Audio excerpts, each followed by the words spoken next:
It is the measure of any society, how it treats its most vulnerable. You might think dingy institutions, people locked away in inhumane conditions from birth until death, would be a relic of the past. But our Ann Curry discovered it is all too real in the world in which we live. And Ann is bringing us some exclusive images this morning. Ann. That's right, Meredith. In fact, these pictures are hard to watch, but very important to see. Our NBC News team got unprecedented access to mental institutions in Serbia where people, including children with conditions like cerebral palsy and Down syndrome, are forced to live their entire lives. One human rights organization calls it inhumane and torture. Belgrade today is a city of colorful markets, thriving plazas, and renewed hope. Yet the remnants of war are still evident. And beyond the historic city, there is another remnant of Serbia's past that has remained unchanged and unseen for decades. It is what some call the country's dark secret, its mental institutions. Thousands of adults and children are systematically warehoused in decaying buildings, languishing in the same stark rooms and metal cribs day after day. Heavy medication is common. Therapy is rare. People are just prisoners in these cribs and these beds. We found people being tied up, not for 10 minutes, but hours. A report just released by Washington-based Mental Disability Rights International calls the conditions beyond cruel and inhuman. It's torture. Torture? Torture. You're saying what is happening in the institutions for the disabled in Serbia amounts to torture? Yes. Yes. In this former communist country, where disabilities have long caused shame, doctors commonly advise parents to put mentally disabled newborns in remote, overcrowded government institutions. For most, it is a life sentence.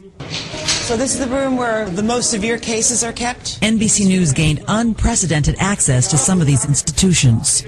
What we found in some was deeply disturbing. Full-grown young men crammed into cribs. A shower room where groups of adults are hosed down. Stick-thin children left alone, some with bodies contorted and atrophied from years of neglect. This little boy was tied to his crib early one morning and was still tied up later that afternoon. Some boys and girls in these conditions simply stop growing. This is a 21-year-old boy who's never been let out. His body seems frozen. Katarina is 9. She has Down syndrome. Oh, you don't want to let go of my finger, do you? The staff told us that tiny Jasmina is actually 15 years old. This is called growth retardation or failure to thrive. Explain that to me. The brain produces a hormone that allows you to grow, and the brain doesn't produce that hormone when you're under such severe conditions of deprivation. A classic sign of child neglect is kids who don't grow. We showed some of our footage to Serbia's new social policy minister, Rasim Ljajic.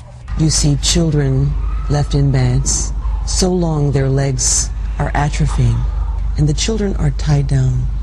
Are these conditions, in your mind, humane? These conditions are far from humane, far from humane.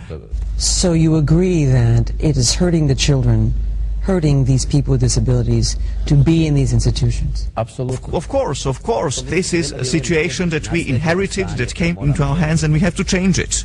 But with a severe shortage of government money and trained staff, he acknowledges that change will come slowly. Years? Sadly, years, yes. In the meantime, the mentally disabled here know little of the world beyond the walls and bars of institutions, where days and lives pass unnoticed. Serbia is calling criticism of its institutions politically motivated propaganda, but there is no question that this publicity will pressure the government to make changes because it wants to become accepted as a member of the European Union, Meredith. And also, we're going to be doing more of this reporting on Dateline. And if people want to help, they can go to our website for more information on how they can. Yeah, those images are so heartbreaking and so disturbing. Why would the government have even allowed you inside those institutions? When we flew to Serbia, we had not yet gotten their permission, but I think that it was clear, speaking to the minister, who had not visited the institution before we showed him the pictures, that they didn't realize how bad it was. When you asked him what's he going to do about it, what did he say? He said that they're going to create a commission, actually, since the release of the report this week, calling